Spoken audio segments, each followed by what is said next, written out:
marco de las jornadas académicas, tengo el agrado presente de presentar la mesa La democracia en México y sus postulados filosóficos e ideológicos. Les recuerdo a cada uno de los ponentes que tienen hasta 20 minutos para exponer sus temas y después abriremos una ronda de preguntas y respuestas. Para privilegiar el tiempo, les mostraré unas tarjetas para indicarles cuánto tiempo les falta. La mesa está conformada por Sergio Ortiz Leró, quien es doctor de Investigación de Ciencias Sociales por la Facultad Latinoamericana de Ciencias Sociales, licenciado y maestro en Ciencias Políticas por la Facultad de Ciencias Políticas y Sociales de la Universidad Nacional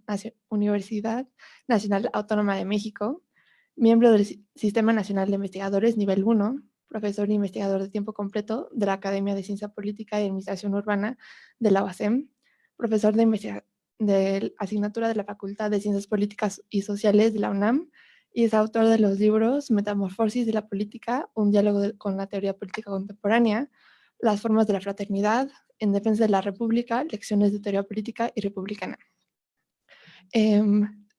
Doctor, por favor. ¿Empezamos? Sí. Perfecto. Bueno. No. Sí, se escucha. Bueno, muy buenos días a todos y a todas. Quiero agradecer muy sinceramente la invitación que René me ha hecho a mí y a mis colegas para tener la oportunidad de dialogar sobre temas y preocupaciones comunes. Creo que hemos olvidado el arte del diálogo. Y lo que hemos sustituido es por la anatema o por la descalificación moral o la afirmación a priori de poseedores de la verdad. Y eso me parece una mala práctica que de una u otra manera todos hemos reproducido. Y aquí el hecho de ser parte de unas jornadas, de un coloquio en donde observo colegas de diferentes lugares que podemos coincidir en algunas cosas y en otras no, me parece un ejercicio de diálogo muy importante. Y quiero decirlo y felicitar a los convocantes de esta iniciativa para pensar la democracia y la política en México. Bueno, para no morir en el intento, he preparado una pequeña ponencia y espero ajustarme al tiempo indicado. México ha tenido a lo largo del siglo XX e inicios del siglo XXI una relación ambigua y contradictoria, por decirlo menos, con la democracia. Si bien es cierto que el texto constitucional de 1917 se inspiró en los ideales democráticos de la Ilustración francesa y de los constituyentes de Filadelfia, especialmente en la idea de soberanía popular desarrollada por Rousseau en el Contrato Social, en la teoría sobre la división y el equilibrio de poderes acuñada por Montesquieu en El espíritu de las leyes, y en la teoría del gobierno representativo y la necesaria operación de frenos y contrapesos en las relaciones entre las instituciones fundamentales del Estado, de los federalistas, Hamilton, Madison y Jay, si bien es cierto esto, también es cierto que el sistema político que emergió de facto de la Revolución Mexicana y que desarrolló sus piezas principales durante la primera mitad del siglo XX, partido hegemónico y presidencialismo, según Daniel Cosío Villegas, siguió caminos muy diferentes a los modelos democráticos franceses y norteamericanos. La democracia ha sido una forma de gobierno que, a nuestro pesar, no ha terminado por adquirir carta de naturalidad en el México contemporáneo, debido, entre otras cosas, a que sus realizaciones históricas han sido episódicas y escasas. La República restaurada, 1867-1876, el gobierno electo de Francisco I. Madero, noviembre de 1911, febrero de 1913, y la llamada transición a la democracia, 1977-2000. Sin embargo, no todas las esperanzas democráticas quedaron sepultadas en los laberintos de la historia mexicana contemporánea, sellada por el autoritarismo del viejo régimen priista.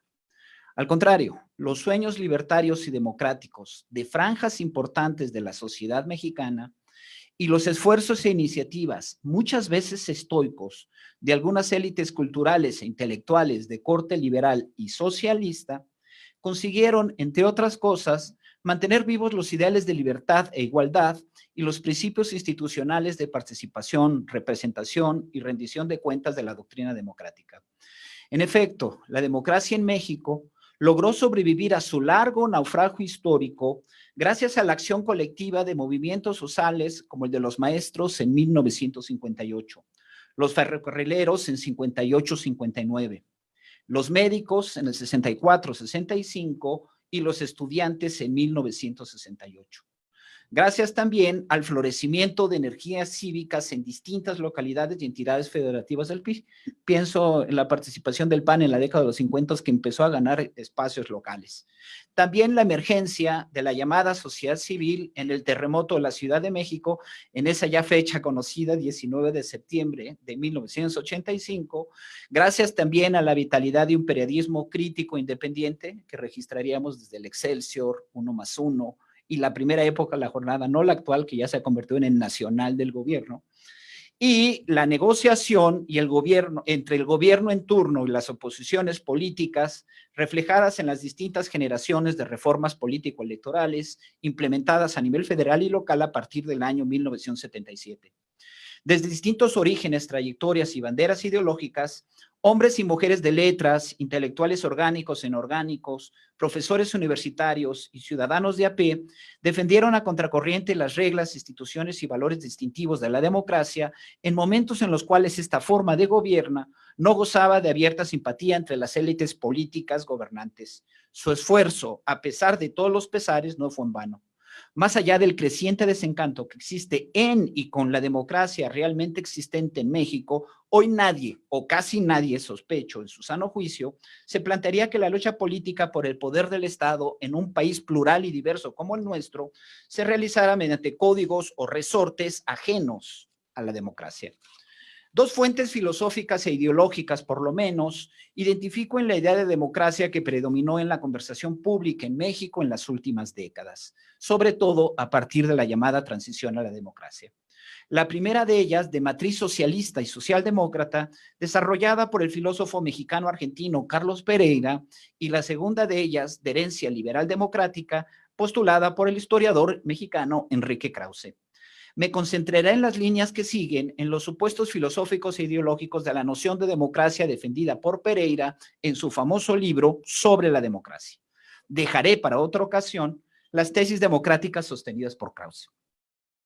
Sobre la democracia reúne un conjunto de ensayos publicados en los años 70 y 80 del siglo pasado, en los que salen a la luz muchos paralelismos entre la obra de Carlos Pereira y la del filósofo italiano Norberto Bobbio. Ambos pensadores jugaron un papel muy relevante en el proceso de aclimatación de la democracia en momentos en el que ésta no contaba con buenas cartas credenciales, tanto en la academia como en la política. Bobbio defendió en la Italia de la segunda mitad del siglo XX una definición mínima de democracia frente al discurso hegemónico de la derecha fascista y la izquierda comunista.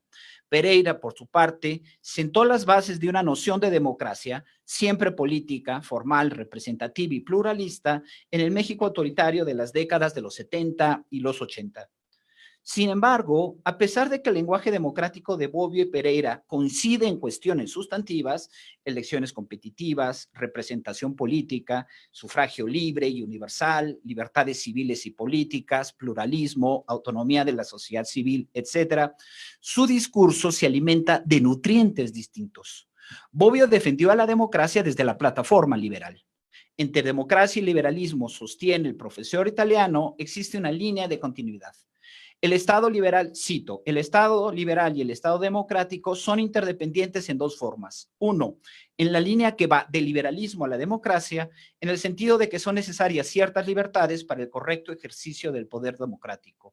Dos, en la línea opuesta, la que va de la democracia al liberalismo, en el sentido de que es indispensable el poder democrático para garantizar la existencia y persistencia de las libertades fundamentales.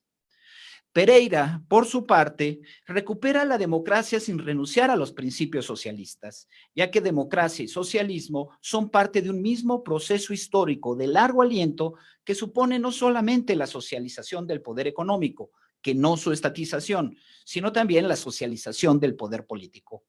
Por eso la democracia es una forma de gobierno, o si se quiere, una forma de distribución social del poder que adquiere sentido no solamente en las sociedades capitalistas, sino también en las sociedades postcapitalistas, llamadas entonces del socialismo real. Pereira ciertamente no fue un liberal, como sí lo fue Bobbio, y el filósofo italiano no fue un socialista, como sí lo fue el filósofo mexicano-argentino.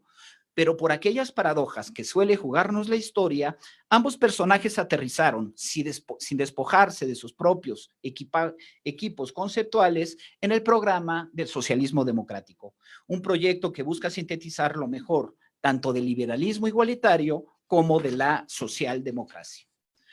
Ahora bien, ¿cuáles fueron los nubarrones teóricos que tuvo que sortear Carlos Pereira para poder aclimatar el lenguaje de la democracia en el México autoritario de la segunda mitad del siglo pasado? Sus dardos críticos tienen como blanco principal, aunque no exclusivo, a las diferentes expresiones de las izquierdas latinoamericanas y mexicanas, quienes arrastraban confusiones y conceptos equívocos a la hora de aproximarse a la noción de democracia y sus vínculos con el socialismo. Más allá de la crítica de la economía política, considera que las dificultades para otorgarle derecho de piso a la democracia en esos años estaban asociadas no solamente a factores estructurales, ciertamente importantes, como el atraso y poco desarrollo de las economías latinoamericanas o la política militar intervencionista de las grandes potencias imperialistas, sino también están asociadas, y sobre todo, a la miopía y desdén que mostraba cierto pensamiento socialista hacia los valores de la democracia. El problema no solamente estaba en el nivel de la estructura, como repetían cual merolicos los manuales soviéticos de esas prehistorias, que seguramente Gerardo, igual que yo, las recuerda muy bien, sino también se localizaba en el mundo de las ideas, de las ideologías y las representaciones. La forma que usó Pereira para dignificar a la democracia como un conjunto de mecanismos reguladores del ejercicio del poder consistió en descifrar, primero, y confrontar teóricamente, después, algunas confusiones y falsas dicotomías, lo resalto, falsas dicotomías, que florecían en el ambiente de entonces. En primer lugar, la contraposición entre democracia formal y democracia sustancial. Sostenía Pereira que esa falsa dicotomía es fuente de innumerables equívocos. El menosprecio de las libertades políticas adscritas en aras a la democracia formal y a una vocación igualitaria orientada a la democracia sustancial ha sido la vía más segura no solo para bloquear el control público de las decisiones oficiales, sino también para impedir el propio cumplimiento de la vocación igualitaria, como lo mostró la experiencia de los países postcapitalistas. Asimismo, el uso frecuente en alguna literatura socialista de una noción tan equívoca como la de democracia burguesa ha llevado, según Pereira, a perder de vista que la apertura de espacios democráticos en la sociedad nunca fue resultado exclusivo de la iniciativa de los grupos dominantes, sino más bien fue fruto de la acción política de las clases subalternas. En esta misma perspectiva, sostiene Pereira, se produjeron conceptos confusos como democracia social para referirse a circunstancias que se relacionan con la cuestión de la igualdad o la justicia, pero que no tienen que ver con el sentido estricto de la democracia, es decir, con el problema de elegir y controlar a los gobernantes. Podría seguir la línea argumentativa de Pereira a propósito de la falsa disyuntiva entre democracia directa y democracia representativa. Pero lo que en todo caso me interesa destacar es que Pereira, a partir de su crítica a una lectura instrumental de la democracia, sienta las bases de una teoría política democrática en la que el poder y el Estado no son visualizados como simples instrumentos de dominación, sino son representados más bien como relaciones sociales que están abiertas a una lucha política dirigida a la construcción de hegemonía a la manera de Gramsci. Pereira jamás sucumbió al canto de sirenas conservador de la negación de la política. Por el contrario, su teoría democrática visualiza la política como una actividad creativa y orientada a conservar o modificar el sistema de relaciones sociales con base en la voluntad organizada de los miembros de la sociedad. Ahora bien, ¿qué interés puede tener en las sociedades actuales el libro sobre la democracia de Carlos Pereira 30 años después del fallecimiento del autor? Ciertamente, las coordenadas del mundo que vivió y discutió Pereira ya hoy están más que descuadradas. El socialismo realmente existente desapareció con la caída del muro de Berlín. El neoliberalismo ascendió como ideología y práctica dominante, y las izquierdas latinoamericanas y mexicanas pasaron del poder del discurso al discurso desde el poder. Nuevos y viejos flagelos acechan a la democracia del siglo XXI. En el plano político, regresiones autoritarias, procesos de desdemocratización y desinstitucionalización y presidencialismos de corte cesarista y populista. Y en el plano social y cultural, nacionalismos extremos, violencia, inseguridad, separatismos, sociedades de consumo hiperindividualistas, pobreza y desigualdad y un largo etcétera. Y ya no es el socialismo, sino el propio liberalismo, especialmente el liberalismo igualitario y democrático, quien se encuentra hoy en el banquillo de los acusados. ¿Cómo pensaría Carlos Pereira a la política y a la democracia mexicana si ojalá estuviera aquí? Parafraseando a la banda de rock Pink Floyd en su nostálgico homenaje a Syd Barrett. No lo sé, no soy vidente. Lo que sí sé es que las preocupaciones del mundo y el lenguaje de Pereira están todavía aquí entre nosotros. Desigualdad, pobreza, discriminación y la presencia, sobre todo, de viejas y nuevas formas económicas y políticas de dominación. Dominación económica, por ejemplo, de un mercado casi ilimitado que ha colonizado el mundo de la política y la democracia. No se tiene ya, como ha advertido Ferrajoli, el gobierno público y político de la economía, sino el gobierno privado y económico de la política. Pero también vivimos dominación política, a partir de la emergencia de nuevos gobiernos cesaristas, como el que encabeza nuestro presidente Andrés Manuel López Obrador, que ha concentrado despóticamente el poder del Estado en el jefe del Ejecutivo. El presidencialismo de Carpizo se quedó corto. Ahora no solamente tenemos facultades constitucionales, metaconstitucionales, sino trascendentales del presidente de la República. Bonapartismo o cesarismo. Presidente que ha vulnerado la autonomía de los otros poderes y organismos constitucionales de control. Presidente que ha despreciado o violado de forma sistemática la legalidad estatal. Y presidente que ha exorcizado la pluralidad radical e irreductible de la sociedad mexicana con el fantasma totalitario del pueblo uno y bueno que casi siempre está con él. Recordemos que las formas de dominación o de interferencia arbitraria que se ejercen sobre individuos, grupos y clases sociales no solamente provienen del dominium del capital, como bien saben los pensadores socialistas, sino también estas formas de dominación son resultado del imperium del Estado, como bien sabemos los autores republicanos y también los liberales. Creo que la relectura de la obra de Carlos Pereira puede ayudarnos a volver a pensar muchos de los viejos y nuevos desafíos filosóficos y políticos que enfrenta actualmente la democracia mexicana, tarea que esperemos podamos abordar en esta o en otra ocasión. Gracias.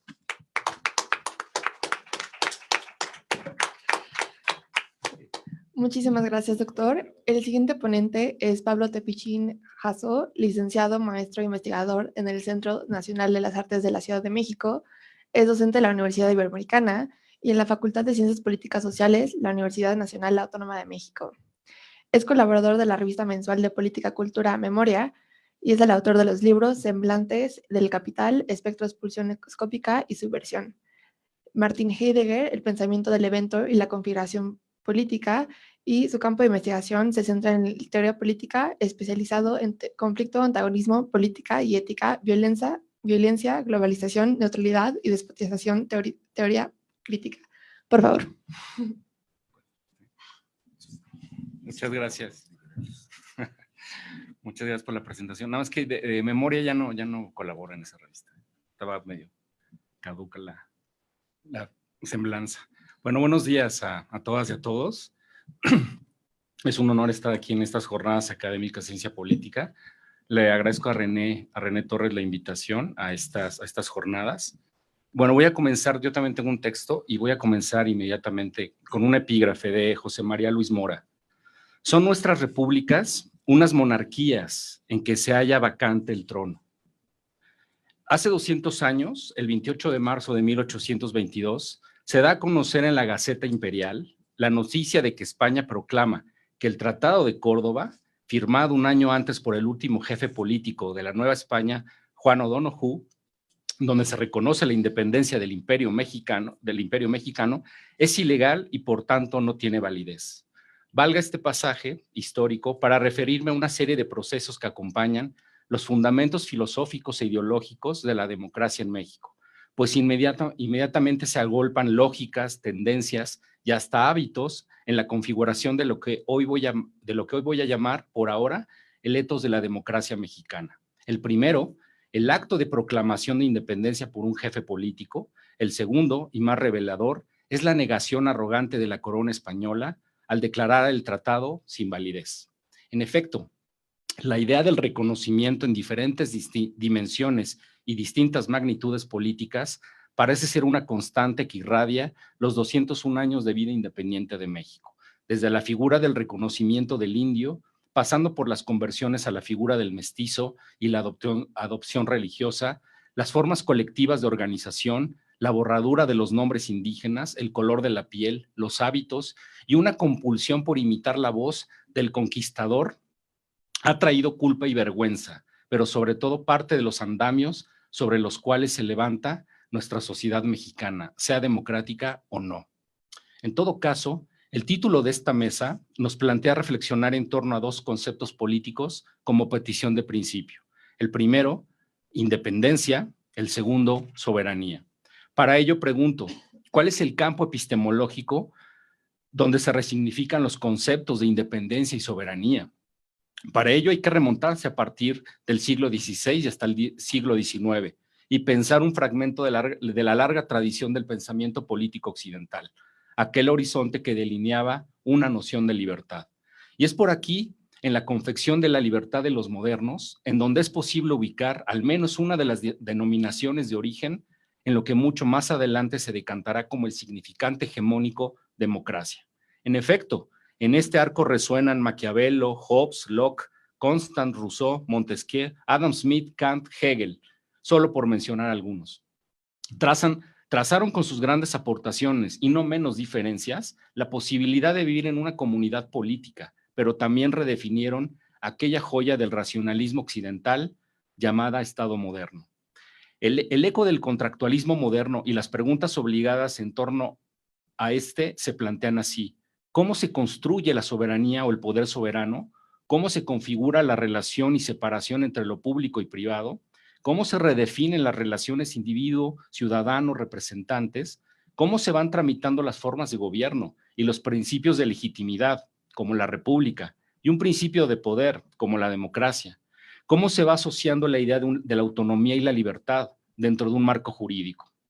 En suma, para explicar la configuración de la comunidad ilusoria del Leviatán mexicano y su forma democrática, es preciso trazar la arqueología del 19 mexicano. Es curioso porque Sergio habló del 20 y yo voy a hablar del 19. Está lejos de ser una casualidad que el principio de lo uno se encuentre en nuestra genealogía política, un rey, un virrey, y que la primera forma independiente sea una forma imperial. La politóloga Reina Rux presenta 5 determinaciones históricas que explican el proceso y la forma de estructuración de la comunidad estatal mexicana. La primera constituye el aspecto de la modernidad como conquista y colonización. Con la evangelización se recrean subjetividades. Este proceso es posible por la negación de un mundo de la vida. La segunda está en la incorporación como reino, en la primera forma política adoptada por la economía mundo en su nacimiento, el Imperio Español. La tercera alude a un diferimiento epocal en la construcción del Estado en México, pues esta se realizó en el siglo XIX y no en el XVI, periodo en el que nacen los estados modernos europeos. El XIX Atestiguaría asimismo el reemplazo hegemónico español por el británico, la égida mundial del liberalismo y el inicio de la gran acumulación del capital en Estados Unidos. La cuarta fue la persistencia de socialidades comunitarias recreadas alrededor de los pueblos, la forma de organización comunal, agraria, heredada del Calpulli precolonial. La quinta alude a una disputa por la hegemonía y la construcción del orden simbólico, pues dada la preeminencia de la Iglesia Católica desde la colonia, la formación del Estado mexicano debió transitar no solamente por un largo y violento proceso de construcción de una esfera de lo público estatal secularizada. Este proceso le fue arrebatando al innegable poder de la Iglesia, la jurisdicción de los asuntos propios de la comunidad civil y política. Hasta ahí la doctora Rux. El desplazamiento del fantasma colonial a México, al México independiente, supuso una compleja dimensión violenta por la transfiguración del lugar simbólico del mando, para configurar una forma Estado que reordenaría las lógicas de dominación y violencia y asegurarían las condiciones en las que aquella nación se integraría a la economía mundo durante el siglo XIX. La modernidad política, con el Estado-nación, espacialmente determinado, la actualización de la soberanía, en principio, bajo la forma de la República, significaban fundamentalmente el reconocimiento de ciertos derechos del hombre y la limitación del poder político como resultado de la secularización.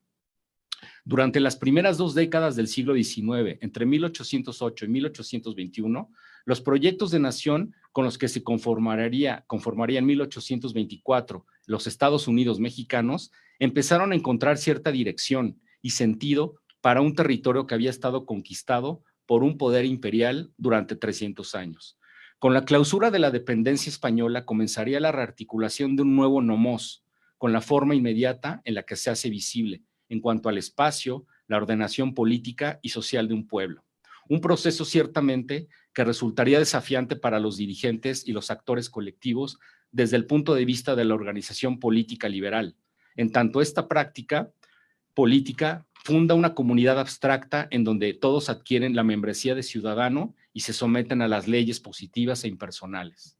Como comunidad ilusoria, el Estado es la representación articuladora de una compleja relación procesual, cuyos ejes surcan los conflictos, acuerdos, las luchas, las leyes, las rupturas, los regímenes políticos y las guerras. El Estado mexicano no son los gobernantes. El principal de estos, encarnado en la actualidad, en la figura del presidente, ubicado en la cúspide del poder. Tampoco es el aparato estatal, el entramado institucional que da coherencia a la relación gobernantes-gobernados. Por Estado, y esta definición que voy a dar se la debo a la persona que está aquí a mi izquierda, pero ya le agregué algo más. Por Estado entendemos al conjunto de relaciones múltiples, variadas, las cuales representan la unión temporal de lo que por sí está fragmentado y las formas de dependencia real e imaginarias entre quienes dominan y entre quienes son dominados en una comunidad política sellada por el conflicto y la contradicción. Sin embargo, como condición de seguridad y de paz, oblitera la posibilidad de lo político. La teoría del pacto estatal, en este sentido, es la alternativa ficcional a la teoría del derecho divino de los reyes, pacto que tuvo el compromiso recíproco que debía sostener el vínculo de obediencia y mando. Pero, pensando en la formación social mexicana, ¿cómo se desplazaría aquella relación de servidumbre en la formación estatal? ¿Cómo y en dónde recaería la pulsión ordenadora del poder durante el traspaso de la soberanía y la invención de nuevos poderes? Es decir, durante el desplazamiento de la lucha por la soberanía. ¿En qué radicaría la partición de lo sensible, la partición de la soberanía en la reorganización estatal heredada del poder de la corona? En efecto, la formación del Leviatán mexicano implicará un proceso múltiple de cohesiones y desgarramientos que atraviesan la política, la instauración de la ley y la subjetividad, dispositivos que hasta el día de hoy relampaguean perforando desde la experiencia y la memoria el inacabable proceso estatal. Sabemos que la corona efectivamente desaparece, pero en este texto argumentaremos que su lugar se desplaza, se transfigura hacia un conjunto de leyes que darán cohesión, legitimidad y sentido a una agrupación política. El vacío dejado por la corona, cuyo retorno se da en una forma de lucha política, será ocupado por el imperio de la ley. La política se erige entonces como una representación. En efecto, toda política es una mise en scène, cuyos actores desconocen cuál es el escenario. Si concebimos la política como lucha por el sentido y el terreno donde se construye lo verosímil, la capacidad para producir sentido, la simbolización, las creencias, el imaginario y la resignificación, la lucha por la significación, entonces cabe preguntar para su problematización cuál podría considerarse el signo fundamental de esta lucha por el sentido en el siglo XIX.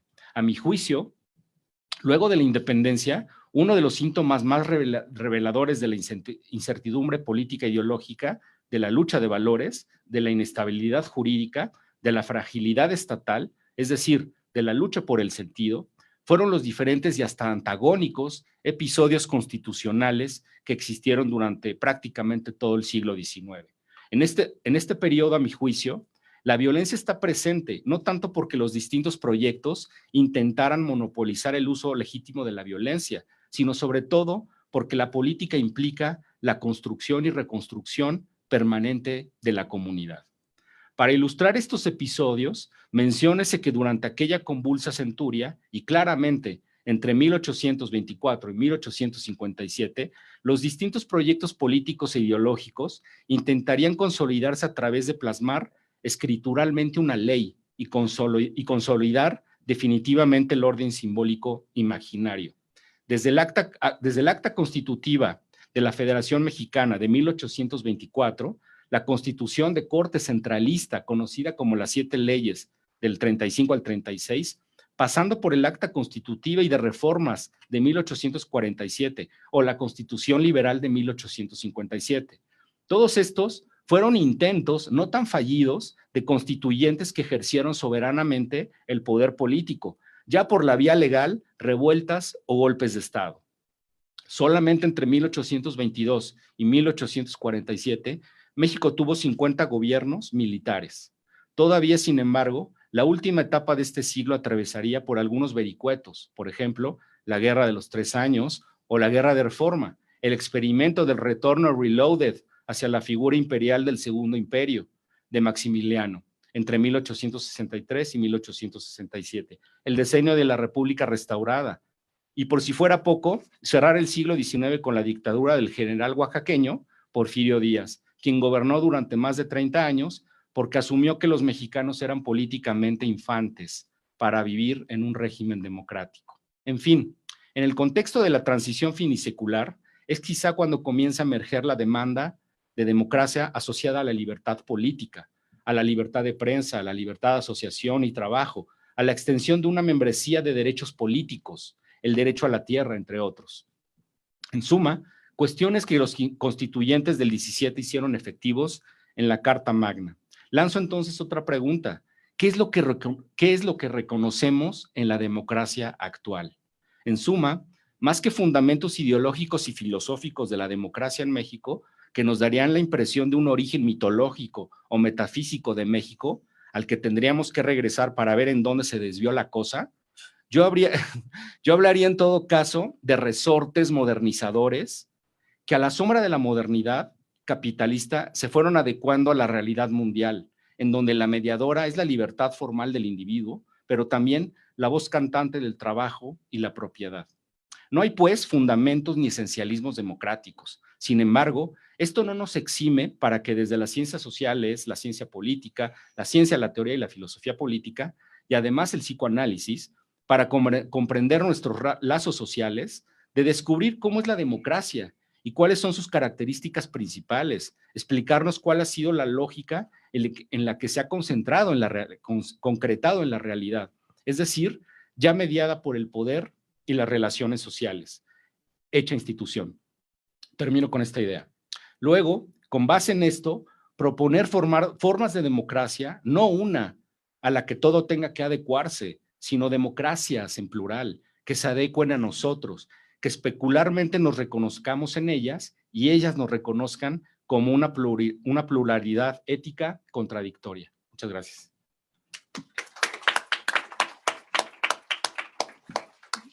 Muchísimas gracias por su ponencia. El siguiente ponente es Gerardo Ábalos Tenorio, quien es licenciado, maestro y doctor en Ciencias Políticas por la Universidad Nacional Autónoma de México. Es profesor e investigador titular de tiempo completo, adscrito al Departamento de Relaciones Sociales de la Universidad Autónoma Metropolitana. Fue profesor de asignaturas como Economía, Política 1, 2 y 3 y Teoría Social en la Facultad de Ciencias Políticas y Sociales de la UNAM de 1987 a 1997. Es miembro del Sistema Nacional de Investigadores, nivel 1, y es el autor de los libros El monarca, el ciudadano, el excluido, hacia una crítica de lo político del capital y Breve introducción al pensamiento de Hegel. Por favor. Sí, gracias. Gracias por la presentación. No diré que está caduca, pero sí un poco. Pero de todos modos, muchas gracias por la presentación. También muchas gracias por la invitación a este importante evento. Y celebro que se convoque a discutir, a debatir, a pensar la política y la democracia en México. Y también celebro que esto sea por parte de la Universidad Iberoamericana, porque muestra su pertinencia en el debate político nacional en momentos en que el gobierno no es muy amistoso con las universidades en general, pero tampoco con las universidades privadas y con las universidades públicas, hay que decirlo, ¿no? Porque hay un proyecto de recomposición o de reestructuración educativa que no se está debatiendo en las universidades y forma parte de la discusión sobre la democracia, sobre un concepto de democracia vinculado con el arte de gobernar bien. Y es que esto sí tiene tradición. Y con eso quiero comenzar. Le agradezco, por supuesto, a René su invitación y celebro también compartir la mesa con dos importantes colegas que, como vemos, pues estamos como en sintonía, pero no necesariamente con los acuerdos que implicaría una mesa como esta. Más bien es una mesa que convoca a la diferencia, al debate, al desacuerdo incluso, como parte esencial de lo que entendemos por democracia. Bueno, en 20 minutos solamente da tiempo de apuntar algunas provocaciones para que el debate siga, para que la discusión siga. Evidentemente no pensamos que esto sea terminante, pero sí quiero plantear algunos puntos que es necesario pensar y seguir discutiendo. Lo primero es que en este país no hay tradición democrática, ¿no? No hay memes democráticos. Quiero decir que meme, no es lo que está viendo ella, sino que meme es el equivalente al gen en la biología. El meme es en la antropología lo que entendemos como la información básica de la cultura heredada. Ese es el meme en su sentido original.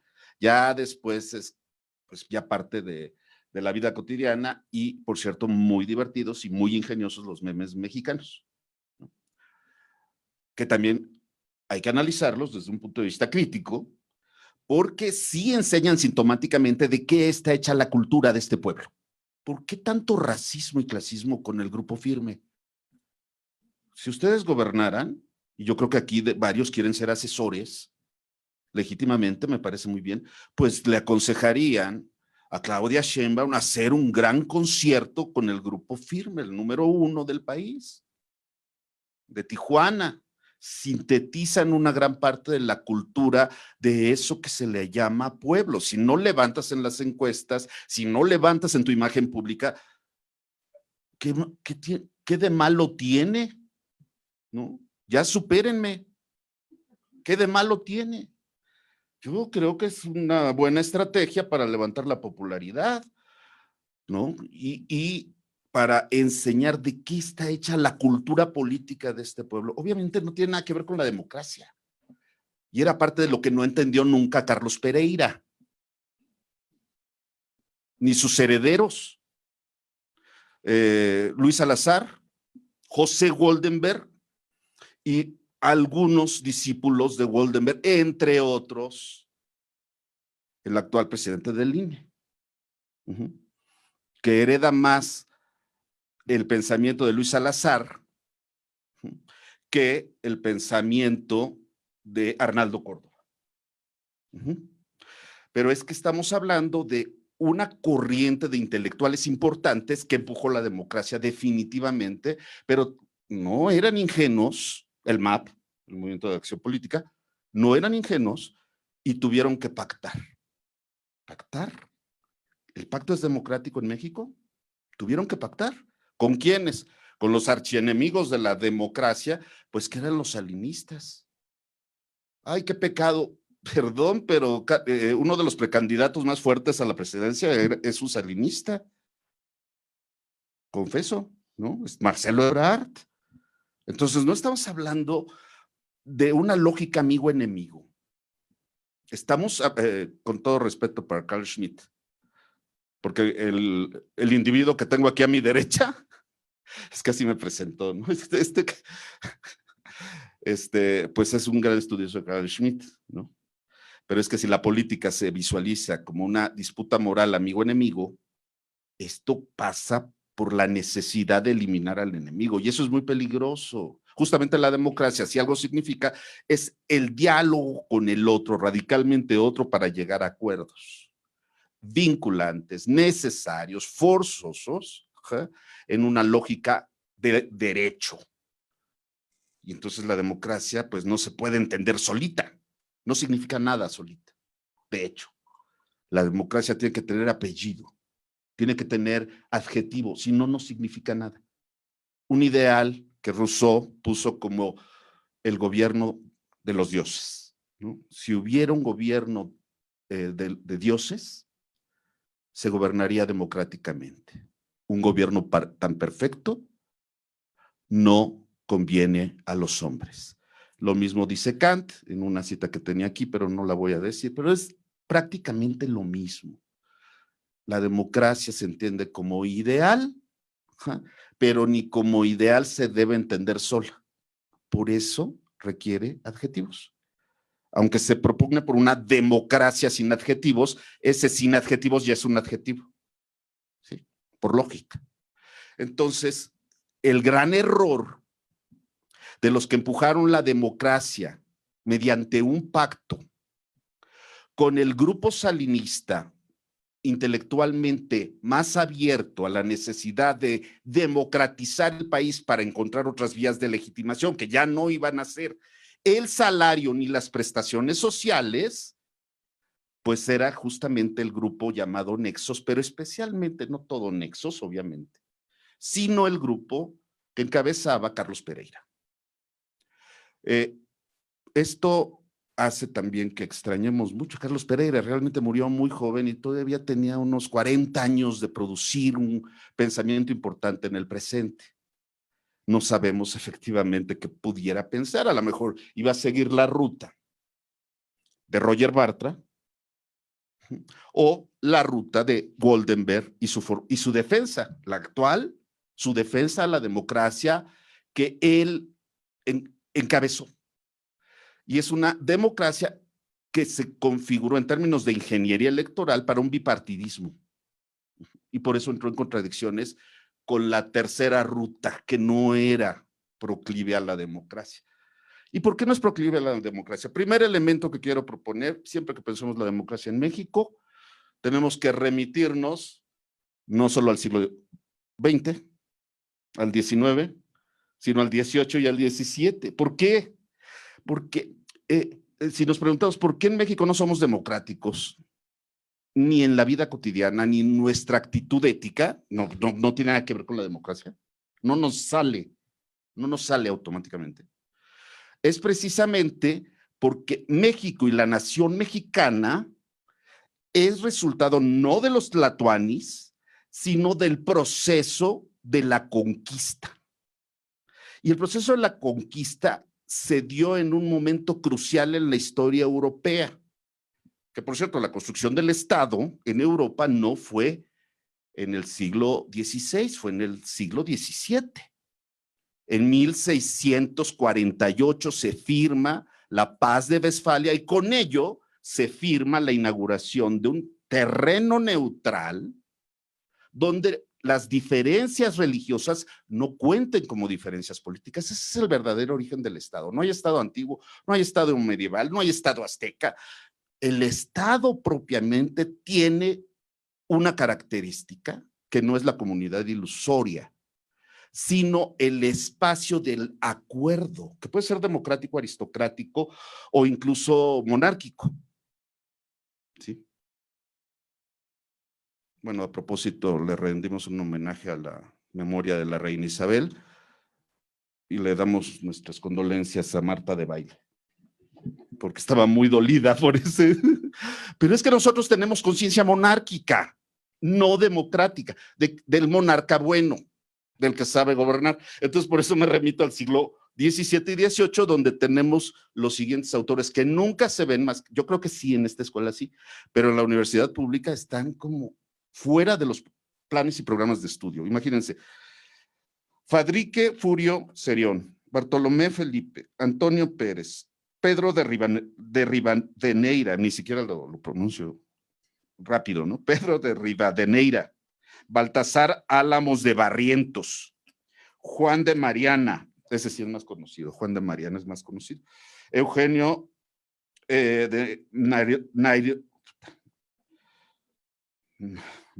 Nairiola, bueno, ese lo dejamos, Francisco de Quevedo, ese sí, y Villegas, y Diego de Saavedra Fajardo, entre otros son los que le contestan a Maquiavelo, reaccionan a Maquiavelo.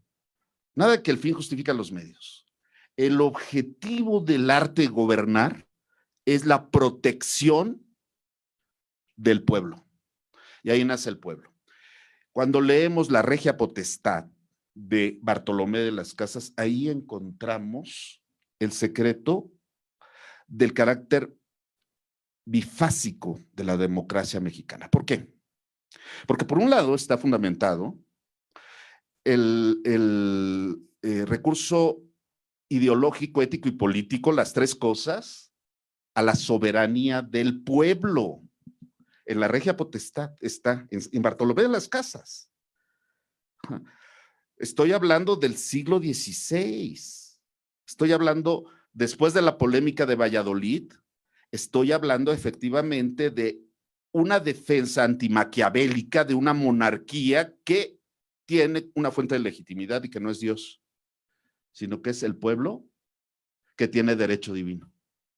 El pueblo. Esta es la radicalidad de Bartolomé de las Casas. Y, sin embargo, el pueblo no tiene técnicamente forma de expresar esa voluntad. Es una voluntad única y se recupera la idea del pacto del rey bueno con su pueblo obediente, que efectivamente tienen mutuas obligaciones con esta idea de pacto. La obligación del monarca es como la de un padre, proveer, ¿no? Vean las campañas electorales, proveer y proteger. Vean la militarización de la policía, ¿no? Con la promesa de que no se va a usar en contra del pueblo porque nunca se ha reprimido al pueblo, que el ejército es pueblo uniformado y todas estas retóricas fantasmagóricas que acompañan el actual gobierno como un gobierno que hereda una mitología política en México. Por supuesto que la hereda. ¿Y por qué prende? No por el grupo firme, sino porque hay una cultura política proclive a la obediencia, sí, solo sí, me atiendes económicamente. No porque quiera ser democrático este pueblo y piense que es más civilizada la democracia que otras formas políticas, sino porque le gana la crisis económica en los 80 a este pueblo, lo empobrece, se reestructura sobre la base de un proyecto neoclásico, obviamente, que sigue siendo el proyecto económico, por cierto, actualmente vigente. No están gobernando los keynesianos o los neokeynesianos. El asunto del dinero lo están gobernando neoclásicos, ¿sí? Y está monetaristas, están en el Banco de México y están en la Secretaría de Hacienda. Y no hay de otra manera. La otra es aumentar el déficit vía deuda, mejor dicho, aumentar el déficit y solventarlo vía deuda externa. La deuda sí ha crecido, no porque lo diga Naya, pero la verdad es que están en las cifras, sí ha crecido la deuda. No es cierto que es deuda cero. O cobrando más impuestos, pero cobrando más impuestos se vuelve antieconómico y empieza a funcionar la maquinita y por tanto la inflación. Pero ahorita se está financiando el combate a la inflación como dictan los cánones de la escuela neoclásica, ¿sí? Lo que entra en divisas del excedente en el precio del petróleo se está usando para bajar el precio de la gasolina y esto mantenga la tasa de inflación en alrededor del 12% al final del año. Bueno, esto significa que no hay un gobierno ni socialdemócrata ni keynesiano en el fondo, porque hay un binomio entre economía y política. Y los teóricos de la democratización en México separaron con gran ahínco y un gran interés la economía de la política. Cuando epistemológicamente no se podía entender la demanda de la democracia, sin tomar en cuenta el factor económico de la década del crecimiento cero, de la década de los 80. No en vano, en 88 gana Cuauhtémoc Cárdenas las elecciones, aunque esto es una idea que no podemos comprobar científicamente. No tenemos ya los votos. Apenas iba en el primer punto. Bueno.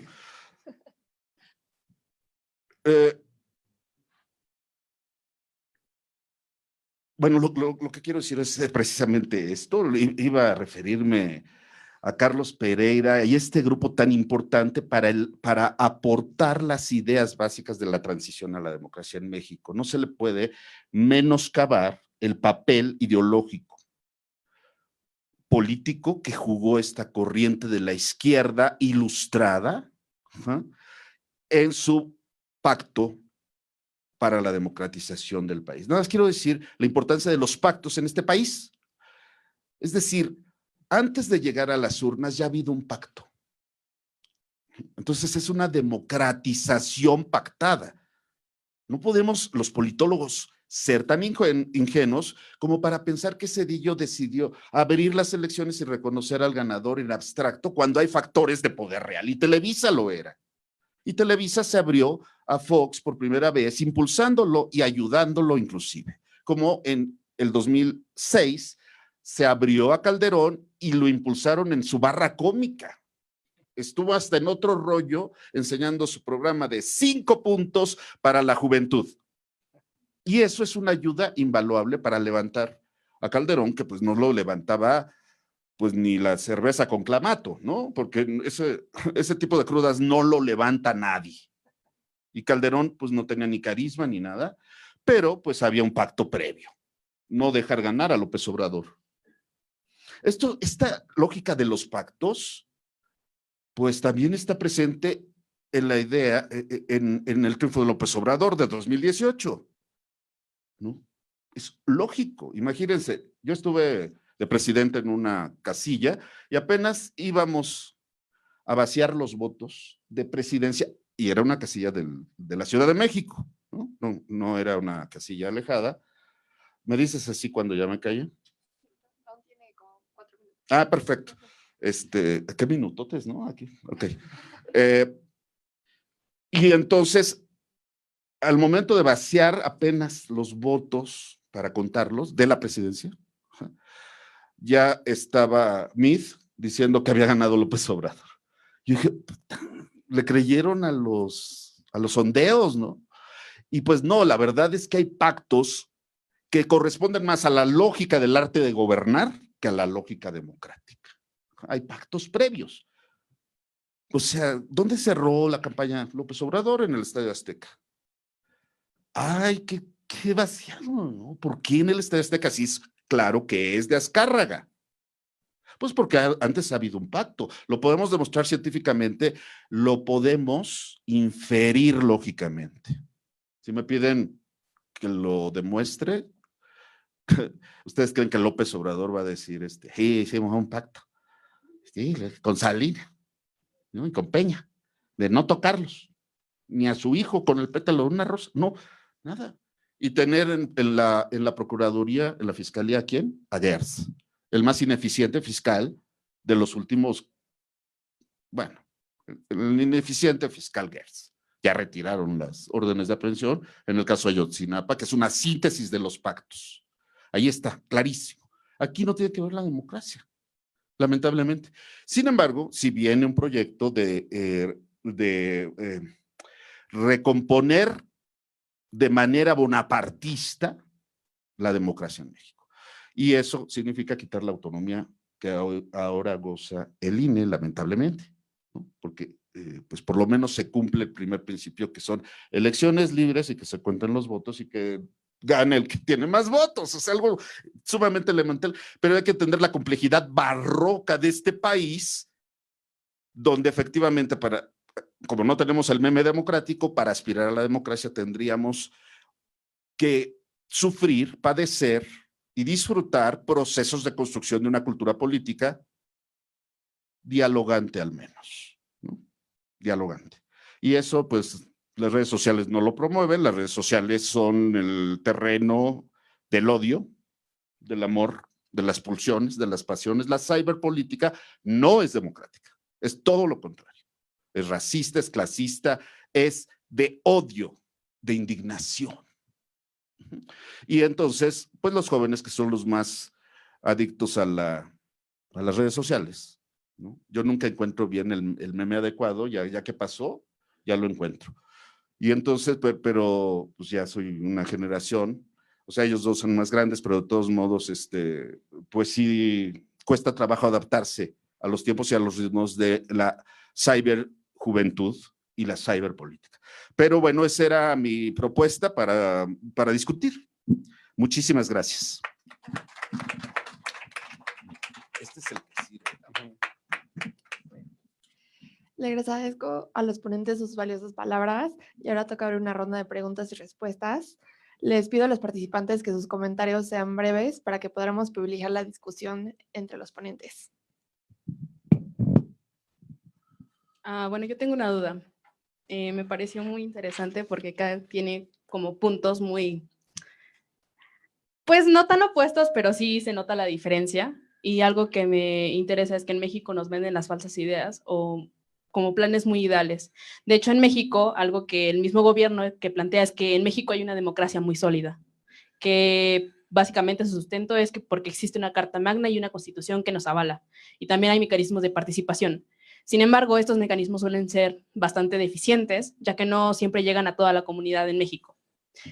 Algo que me gustaría pues saber es que ¿creen que en algún punto en México va a llegar una verdadera democracia donde no solamente sea de una forma teórica, donde se nos plantea la idea de un país que es, pues, que está en desarrollo, o por lo menos se interesa por la gente, o se va a quedar así? ¿Alguien más tiene dudas? Gracias. Bueno, primero felicitar a los tres ponentes, Pablo, Sergio y Gerardo, y también agradecerles, ¿no? el haber aceptado la invitación a venir acá con nosotros a reflexionar sobre la política y la democracia en México. Y además creo que es muy pertinente, efectivamente, como los tres decían, en estos momentos de una política convulsa, ¿no? De muy, digamos, de posiciones muy radicales, opuestas, de fricciones, pero en donde creo que efectivamente hacen falta vasos comunicantes, espacios de diálogo, de encuentro, por más diferentes, ¿no? Que sean nuestras ideas o nuestras posiciones, como decía también muy bien Gerardo, la democracia por definición es eso, encontrarnos en la diferencia para poder construir acuerdos y avanzar, ¿no? En esa construcción colectiva que al final a todas y a todos nos afecta. Mi pregunta es en este sentido, es una reflexión, quizá es demasiado grande, pero se las voy a plantear de esta manera. Democracia, se dijo durante mucho tiempo, era una transición de un gobierno autoritario, en el caso mexicano, un partido hegemónico que dominó durante largo tiempo y se dio un proceso de liberalización y de transición democrática de los años 70, 80, 90, en donde se construyeron una serie de instituciones, de procedimientos, leyes, que tenían que ver sobre todo con un tipo de democracia, adjetivada, democracia representativa. Se da ese proceso de transición. Y se dice en México, a partir del 2000, con la alternancia en la presidencia, llegamos a un momento distinto de consolidación democrática. Bueno, mi pregunta es, ¿consideran que eso realmente ocurrió en México? Es decir, discutir un poco esa literatura de Guillermo O'Donnell, Schmitt, ¿no? Whitehead, en fin, todos ellos.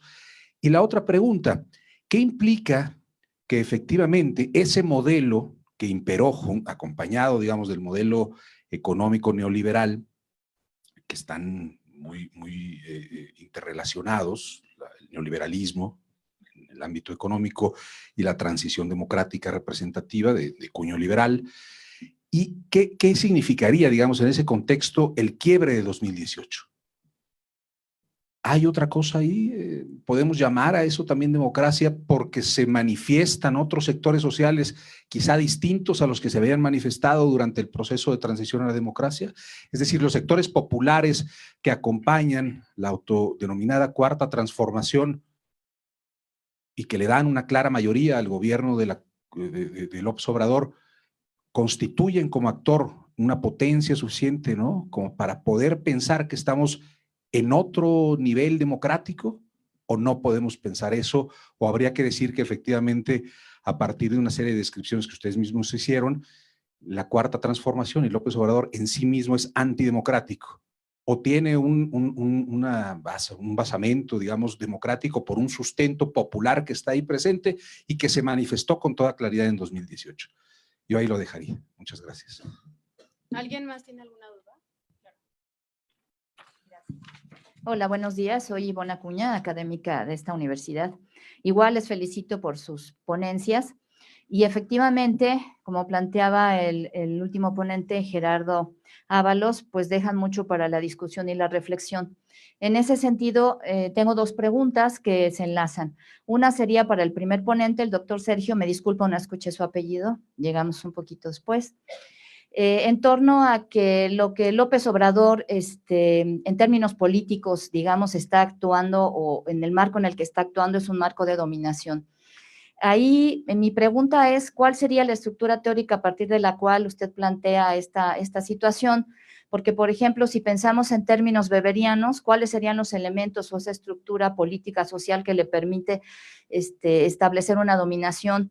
Cuando lo que vemos, y aquí enlazo con la presentación del doctor Gerardo Ábalos, en torno a ese pacto, es decir, lo que vemos en el gobierno de López Obrador hay resistencias, por supuesto, desde el sector empresarial, resistencias políticas con mayor o menor éxito, inclusive en términos de legitimidad, pensando en Weber, hay un discurso en contra que nos dice todo el tiempo que López Obrador está destruyendo al país. Y en ese sentido, buscando precisamente minar esas bases de legitimidad a partir del discurso que él también ha construido, en el que él se presenta como el eje, digamos, o el salvador de la patria, frente a un proyecto que no incluye al pueblo, hablando del pueblo o de las clases populares. Y en torno a la última presentación, ¿qué pasa en términos del pacto? O sea, ¿qué pasó con la resistencia, por ejemplo, con el grupo Va por México, que incluye a las dirigencias de PAN, PRI, PRD, y que además sabemos que fue motivado por el trabajo y el interés de un grupo empresarial encabezado por Claudio X González y Gustavo de Hoyos? Es decir, la resistencia que ellos han presentado a López Obrador me podría llevar a suponer, a inferir, hablando de no tenemos datos científicos, pero sí inferencias teóricas, que quedaron fuera del pacto, es decir, que cuando se pactó el gobierno de López Obrador, estos grupos se quedaron afuera y por eso están descolocados, porque justamente lo que encontramos es una oposición política que no da pie con bola, si pensamos en figuras o en metáforas, y no logran condensar esa resistencia a un gobierno que llaman, nuevamente, y con eso cierro, o que nos pretenden convencer de que está destruyendo a México. Gracias.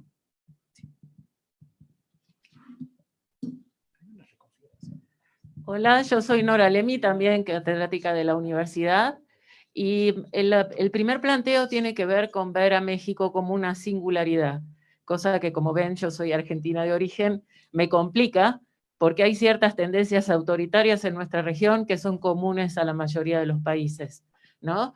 Más en el caso argentino, que empezó en los 40 con el peronismo y no puede salir de la espiral descendente que generan desde el punto de vista del bienestar ese tipo de perfiles, de maneras de hacer política. Entonces yo lo que veo en el caso de México es algo que, como les decía, se puede verificar en otras regiones, que es nuestra tendencia a los caudillismos, a estas figuras carismáticas y mesiánicas, que se mueven dentro de la idea del bien y el mal, de lo correcto y lo incorrecto, y no atienden razones. Entonces, a mí me preocupa más que la figura en sí, cuál es el pueblo, o el pueblo como concepto ciudadano, ¿no? Que apoya ese tipo de figuras, ¿no es cierto? Porque lo que se ve ahora en América Latina es un movimiento pendular de la derecha y de izquierda sin respuestas, porque en realidad el problema es que vivimos en sociedades extractivas y que el que se inserta en el poder vuelve a armar sus políticas extractivas, sea López Obrador, sea Chávez, sean los Kirchner. Es como un problema, me parece, de cultura política. Entonces, y de cultura en general, ¿no? De nuestra manera de ver las relaciones de poder. Bueno, quería preguntarles en ese sentido. ¿Nadie más tiene dudas?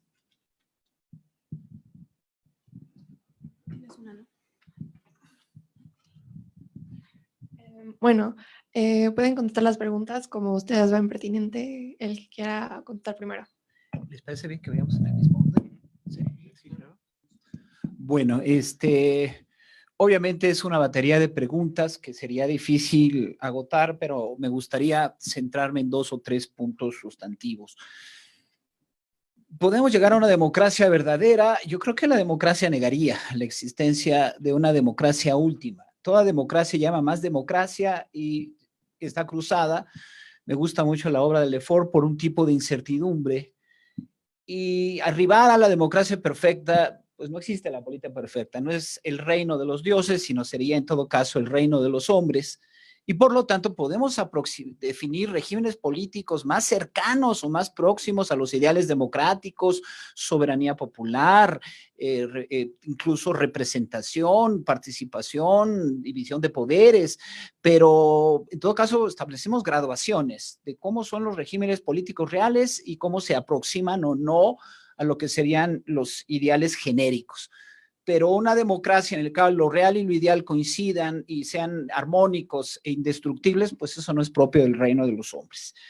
René me parece que lanza una pregunta fundamental y me gustaría responderla desde otro lugar. Una cosa son las teorías, las filosofías, los sistemas ideológicos que buscan dar, digamos, cuenta de los procesos políticos, incluso de los procesos democráticos, y otra cosa son las experiencias, los fenómenos, los actores, las coyunturas en las cuales se cocinan o no los acuerdos democráticos. Lo cierto es que México arribó a un tipo de democracia, podemos discutir si es consistente o no ese tipo de democrática, por un tipo de vía. Y es una vía que tiene en este sentido una herencia. Yo la testé en los movimientos del siglo XX, desde los médicos, ferrocarrileros hasta el 68, que sería como esa energía social, que tiene condensación política desde mi punto de vista, no con Salinas, Gerardo.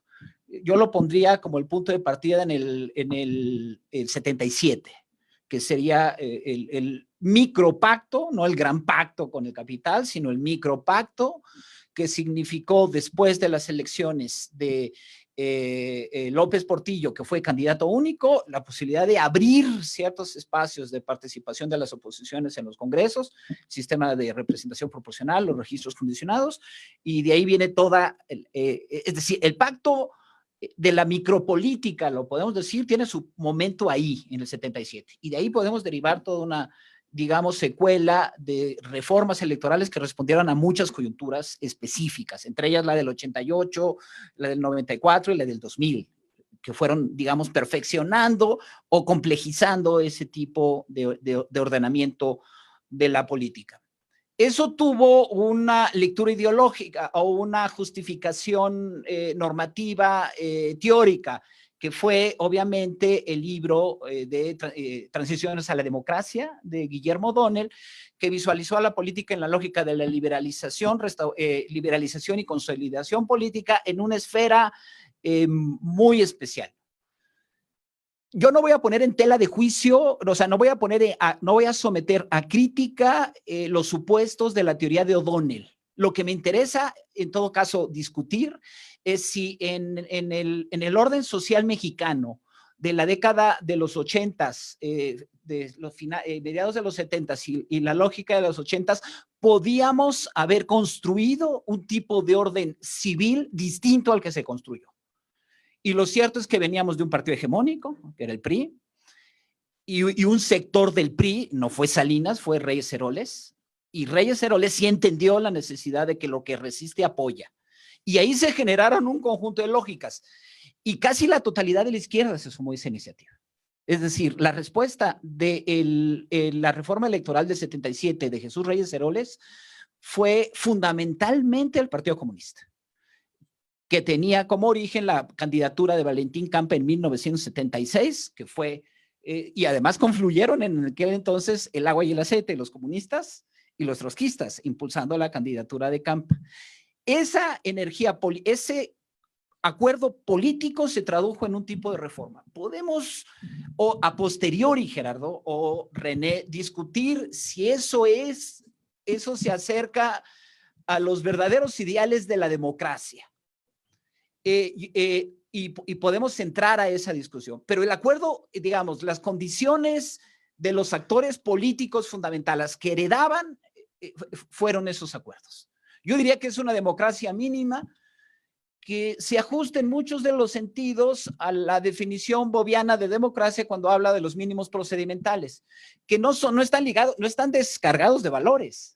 O sea, cada mínimo procedimental de la democracia no atiende los supuestos de Schumpeter, que es la competencia entre élites, sino son mínimos procedimentales que detrás de sí llevan una carga valorativa importante, realización de principios de igualdad, de libertad y de paz. Eso lo podríamos en todo caso discutir. ¿En qué horizonte se dio estos acuerdos? Bueno, me parece que tienes razón, Gerardo. Es decir, si nosotros nos vamos a la historia larga, México no tiene una tradición democrática. O sea, México excepcionalmente ha sido democrático y la cultura mexicana que nosotros vimos en el Zócalo capitalino de 180,000 o más, 280,000, vitoreando al grupo firme, es heredera de esa cultura de la vida pública y de la cultura política que no es democrática. Es decir, eso es cierto. Ahora bien, ¿qué hacemos con esa herencia no democrática? Que me parece que es el problema de la política y el problema de los actores políticos.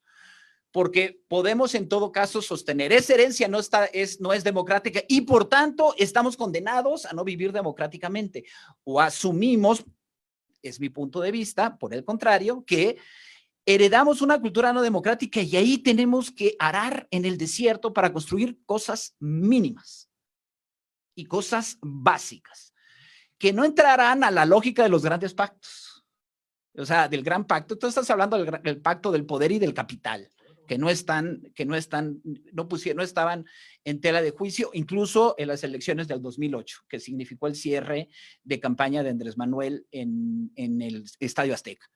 Del 2018. Ese gran pacto no estuvo en tela de juicio y no lo ha puesto. ¿Qué decimos de Andrés Manuel? ¿Hay un origen democrático? Sí, por supuesto. O sea, desconocer eso, es decir, una franja, entendiendo a la democracia como el gobierno del pueblo, y cuando hablo del pueblo soy muy preciso. El pueblo es la totalidad de los ciudadanos que conforman una nación. No es el pueblo popular del discurso cesarista no, porque no hay actores sociales constituidos e independientes que yo vea apoyando a Andrés Manuel. Veo a ciudadanos que se reúnen en las plazas. O sea, no estamos en la lógica del PRI, donde teníamos sectores obreros, campesinos, orgánicamente respaldando al presidente. No, aquí tenemos masas, ciudadanos, por supuesto, que son importantes, que mayoritariamente dieron su voto a Andrés Manuel. Y yo lo di, yo voté por Andrés Manuel. Pero la forma de gobernar de Andrés Manuel erosiona la democracia. Ese es mi punto de vista. No es democrático eludir las formas de control constitucional del poder. No es democrático poner el arbitrio de la persona, aunque sea una buena persona, por encima del arreglo constitucional. No es democrático apelar a un pueblo homogéneo como encarnación del bien y eludir con ello y moralizar la discusión pública y no entrar a una deliberación sobre los asuntos fundamentales. No es democrático tampoco esta forma de colonización del poder judicial y de subordinación del poder legislativo. Esos son también arreglos e instituciones de la lógica democrática. Por eso, el que tengas un origen democrático no significa necesariamente que el ejercicio sea en favor de la democracia. Por el contrario, desde la democracia se puede erosionar también muchos fundamentos de la democracia. Aristóteles lo decía muy bien cuando hacía la distinción entre democracia y demagogia.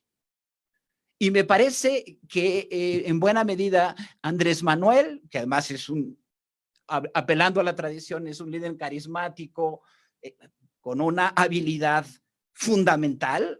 O sea, la fuerza weberiana de Andrés Manuel no está en la cultura racional de la ley, sino está en la herencia del hombre carismático, con poderes excepcionales, que tiene un tipo de comunicación metafísica con una franja considerable de la sociedad que es el pueblo.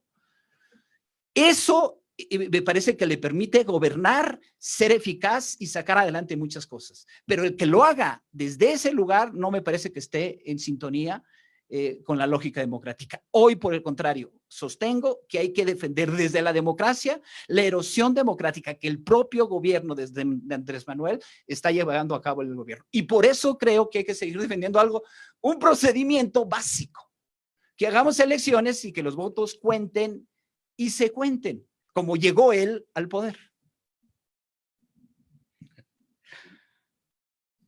Bueno, muchas interrogantes, muchas ideas. También me deja el mismo Sergio, más que su texto, creo que ahora elaboraste todavía más potente el tema.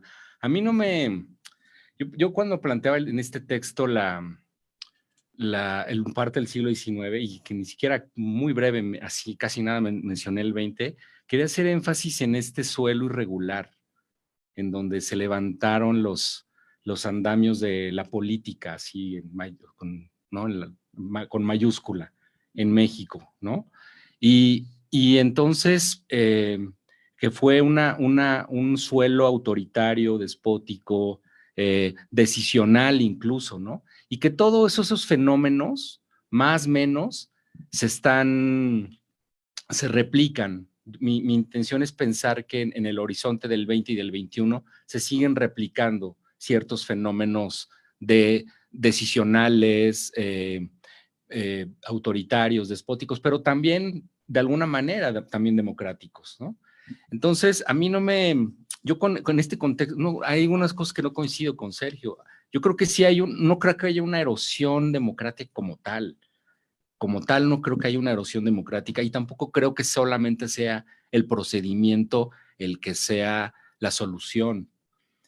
Pero sí creo que creo en una pluralidad, y esa pluralidad normalmente va a ser conflictiva. Y creo que lo vemos en los últimos 4 años, cuando se dieron cuenta que más allá de un interés partidista de la oposición, hay solamente intereses, y tienen los edificios de los partidos, pero nada más, no se pueden organizar. La oposición, no quiero decir que no existe, pero prácticamente está desmoronada frente a alguien que se quiso organizar, y que eso que, no sé si despectivamente Sergio está diciendo pueblo, ese es el pueblo políticamente organizado. Ese, no el del concepto, ni el de la nación mexicana del mapa de la monografía. No, ese que se organice, ese es el que vale. Y ustedes que están estudiando ciencia política, bueno, tienen que entender que los ciudadanos que se organicen hacia un 5%, 10%, 20% o el 80%, Ese es el que vale, el que políticamente se está organizando. Entonces, bueno, la pregunta también de René es muy, muy interesante, muy provocadora. Puede ser que esa transición se empujó por ciudadanos que noblemente, que legítimamente querían una transición y que haya ganado quien haya ganado y democráticamente vía los votos. Pero después, aquí lo que estaba diciendo, el énfasis de Gerardo, el arte de gobernar. O sea, la política hay que, como dice Weber, quien se mete en política hace pacto con demonios. Está la parte irracional, no todo es racionalidad en política. Y la parte irracionalidad y la fortuna, como dijo Maquiavelo también, pues es gobernar y un poco ensuciarse las manos. Eso parece que no lo entendemos. Y creemos que los políticos están con sus túnicas griegas y van a deliberar y están comiendo uvas. No, los políticos son bastante sucios. Tengo a ver si no me está viendo, pero tengo una alumna que mejor no digo quién es, en la UNAM, que fue concejala, pero yo no sabía que estaba en la clase, ¿no? Entonces le dije, es que los políticos son muy rupestres. Y sí, pues sí se enojó. Pero bueno, pero es la verdad, es la verdad. O sea, por eso quise plantear esto del 19, en que veamos que nuestros lazos, nuestros resortes son muy autoritarios. Y estoy de acuerdo con René, la apuesta sí es deliberar, pero ustedes prendan las noticias, prendan el noticiero, vean el noticiero y todo es resolverse con una compulsión muy violenta. Por eso digo que el psicoanálisis aquí también nos ayuda muchísimo para pensar. Pero en suma, nada más, y ya termino con esto, a mí no me viene bien que haya diferencia en este México de los últimos 4 años y que se defiendan las posiciones opositoras y que salgan. A mí me encanta que haya derecha y ultraderecha, que salgan y que sean visibles y que defiendan su posición y su discurso. Claro, se van a anular poco a poco, precisamente porque la ciudadanía, eso sí, creo que es más crítica. Ustedes, esta generación de los últimos 4, 5, 6, 10 años, es mucho más crítica. Y bueno, vamos a ver, pero que salgan y que no nada más nos pongan estas ofertas, estas campañas, estas ofertas políticas muy simples, que salgan los verdaderos intereses y ahí de ahí que podamos debatir, ¿no? Y bueno, creo que eso es un poco lo que puedo decir, y que la política también es una lucha por el sentido. Quien va a gobernar pone un poco ese sentido, maneja, le da forma a un sentido en la política. Y es el del gobierno, ¿no? Paradójicamente, ahora veo todos estos, pues sí, los memes, la oposición, ¿no? Queriendo quitar a un presidente bien democrático, ¿no? Ahora que se vaya, ¿no? Ahora que se vaya. Pues no quieren, respetar el procedimiento o no. ¿Quiénes son los verdaderos autoritarios? ¿Quiénes son los verdaderos autoritarios? Bueno, vamos. Acá está. Sí, muchas gracias. Bueno, pues muy interesantes las preguntas y prácticamente inabarcables, como que podríamos organizar la continuación de este evento, René. Allá en la UAM Xochimilco la pongo a disposición, ¿no? Para seguir por allá. Está un poco lejos de aquí, pero está cerca del pueblo bueno. Hay una diferencia entre bonapartismo y cesarismo, pero no, el cesarismo detiene la revolución. El bonapartismo acentúa el lado progresista, liberador del imperio. Esa es la diferencia que yo veo ahí. Es simplemente de matiz, porque estos conceptos tienen una larga data de la tradición marxista, de la comprensión de lo político. Yo me baso en el 18 Brumario de Luis Bonaparte y Sergio, obviamente en Gramsci. La raíz altuseriana de Carlos Pereira es importante para conocer las afinidades selectivas, ¿no? El líder del EZLN era un altuseriano, ¿no? Digo, para ir comprendiendo cómo salen a la superficie ideas que vienen de muy lejos. Segundo, Reyes Heroles. Es que en 1977 la reforma política fue para apuntalar al régimen. Y se muestra en esa frase tan célebre de Reyes Heroles, ¿no? Lo que resiste apoya. Sí, pero era para apuntalar al régimen del PRI, no era para que seriamente se planteara al menos la alternancia. Esa sí fue en 1996. Esa fue la reforma del 96-97, pero está diseñada en la reforma del 96. Y fue cuando Woldenberg encabeza, hay que reconocerle este papel histórico a José Woldenberg, encabeza incluso el IFE de ese momento. Y ahí sí seriamente se plantea que el PRI por primera vez va a perder la presidencia de la República, pero no pierde la mayoría de las gubernaturas, ni pierde la Cámara de Diputados. Es decir, estos son pactos. La alternancia significa un grado de democracia, estoy de acuerdo, pero efectivamente la democracia hay que entenderla politológicamente diferente a la democracia en la brega política. ¿Sí? Bien decía Bobbio que nuestros conceptos en ciencia política son los mismos que se usan en la lucha política y por eso pueden estar transidos por la lucha política y se vuelven muy fácilmente ideológicos. Entonces, yo propongo la democracia como una categoría de la ciencia política que no se entiende sola, sino que se tiene que entender necesariamente en la constelación que le da forma, vida y perfección. Y entonces no hay posibilidad de entender la democracia sin Estado.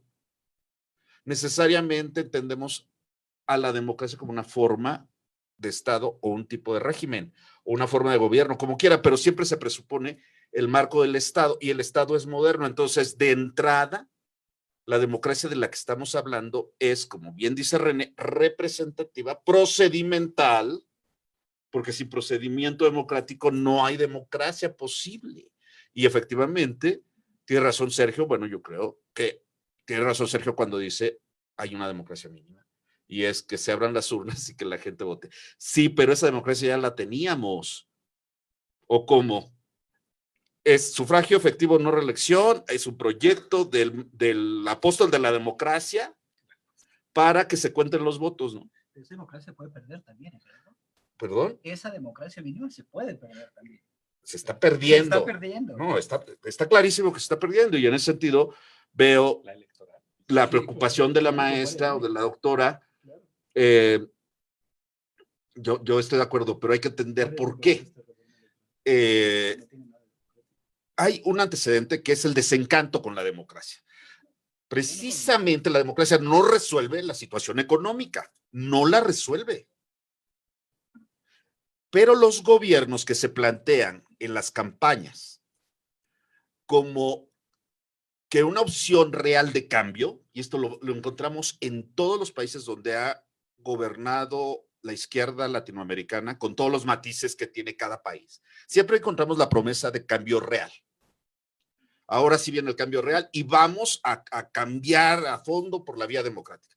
¿Qué pasa ahí? Que los gobiernos así electos se ven obligados a cambiar el marco legal o cambiar las reglas del juego social. Y esto produce rupturas legales. Me acuerdo un comentarista de Miami que estaba encantado con el golpe de Estado que le dieron en Honduras a Zelaya. Y él decía, ¿dónde estaban los demócratas cuando este señor, así como le dicen ahora a López Obrador, este señor se atrevió a cambiar la Constitución?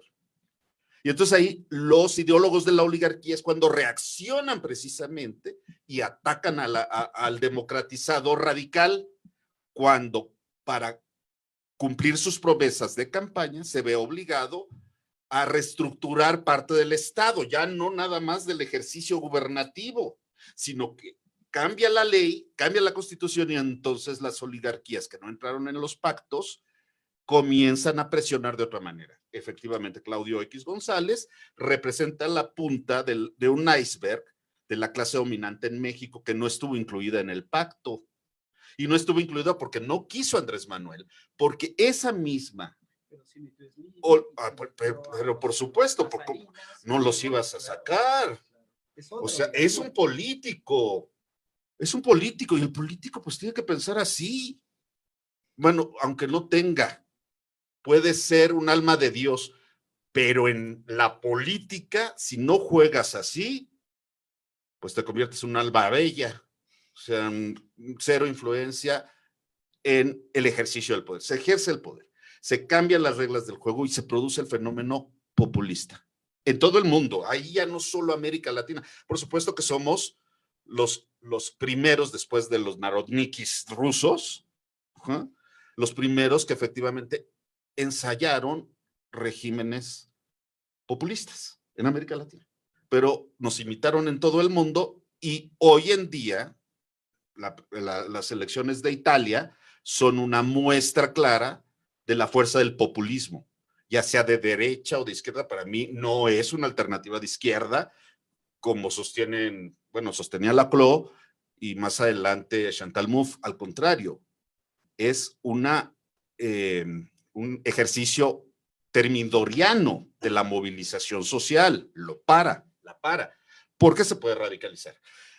El caso de Ayotzinapa en México sintetiza ahorita las contradicciones del Estado. Ahorita está por un lado Gertz, porque está ahí y no renuncia, haga lo que haga, no renuncia. ¿Por qué? No lo vamos a entender ahorita, pero ahí está con el ejército. A pesar de todas las concesiones al ejército, ya un minuto y ya. Es que tu mirada me presiona. Con el ejército, ¿sí? Ahí está por un lado. Y por otro lado, Encinas, que es un hombre de izquierda. Y viene de las movilizaciones y de las luchas y de las huelgas de hambre. Es un hombre de izquierda y tiene un compromiso. No con el puesto, no con la burocracia, sino con efectivamente ser consecuentes con lo prometido. Y si no aclaran Ayotzinapa y si no encarcelan a militares, es como quitarle fuerza al López Obradorismo de cara al 2024. Entonces lo tiene que hacer y López Obrador está oscilando entre estos dos poderes. Ahorita hay una crisis de Estado fuerte. ¿Cómo se va a resolver? López Obrador está tratando de reunir fuerzas para encarcelar a algunos militares sin encarcelar a Cienfuegos. Ahí esto se transmite, ¿verdad? Yo estoy aquí muy confiado. Sin encarcelar a los verdaderos responsables. Porque es evidente que el ejército está ocupando Guerrero desde hace muchísimos años, desde la Guerra Sucia Real. Y luego, pues es evidente los lazos con el crimen organizado que tiene el ejército mexicano, como tiene la policía de García Luna. El tema es muy complejo, por eso dice López Obrador, estoy recibiendo muchas presiones. Pues sí, pero si tú no las resistes, ya nadie las va a resistir, ¿no? Y lo tiene que hacer. Pero ahí se va a decidir gran parte del futuro de la democracia mínima. Yo estoy de acuerdo. El populismo niega la democracia, ¿sí? Es un efecto termidoriano de la democracia, pero hay que entender primero la lógica del populismo en función del desencanto con la democracia. En fin, podríamos seguir, está re bueno esto, pero ya ella me está presionando mucho y tenemos presiones por todos lados. Gracias. Bueno, les agradezco a los ponentes por sus respuestas muy interesantes y les agradezco su presencia a todos ustedes. Les recuerdo que tenemos nuestra clausura y nuestra última ponencia a las 4 de la tarde, que es América Latina en el contexto de la crisis del poder político global. Va a ser muy interesante, por favor nos acompañen y les tenemos unos regalos para ustedes. Gracias. Adelante. Sí, ¿no? Sí. ¿Sí? Sí, quedan 6 minutos. Sí. Así, güey.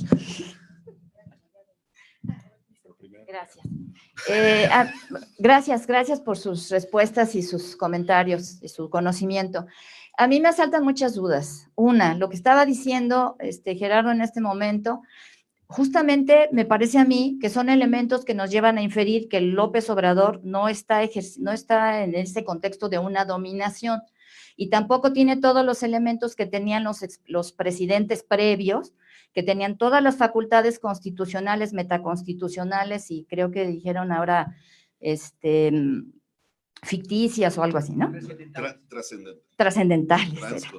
¿Por qué? Porque si las tuviera, mete a los generales que tiene que meter a la cárcel y no tiene que estarse sometiendo a esas presiones, ni tiene que negociar, ni tiene que pactar. Los presidentes del priismo clásico, ciertamente creo yo que sí había algún límite a su poder, pero no eran presidentes acotados como es López Obrador hoy, desde mi punto de vista. Y no estoy de acuerdo tampoco en que el populismo niega la democracia, porque para mí el populismo es un resultado de democracias fallidas. Es una respuesta a democracias fallidas. Entonces, ¿quién o qué está negando a quién?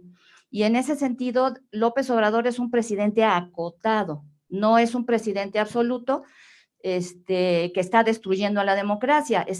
Yo considero que muchas de sus respuestas son reactivas.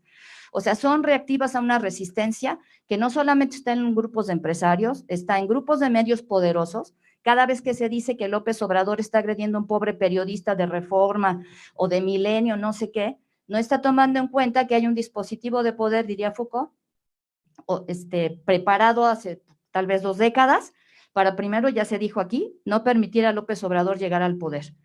Pero también hoy está operando para resistir a esas políticas que López Obrador intenta avanzar en favor del pueblo del que se ha hablado aquí, o de clases populares, podríamos decir.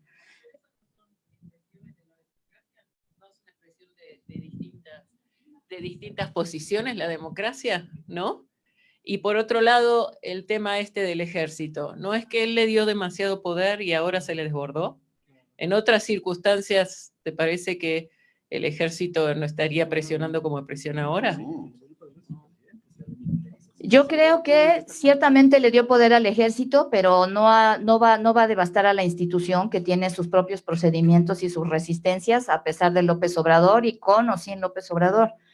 Y solamente terminaría en función de lo que decía Gerardo. Yo estoy de acuerdo en lo que plantea Chantal Mouffe, o sea, no hay que idealizar a la democracia. La democracia, dice Chantal Mouffe, es un proceso agonístico en el que lo que está en el centro es el conflicto. Y justo lo que estamos viendo ahora es el conflicto.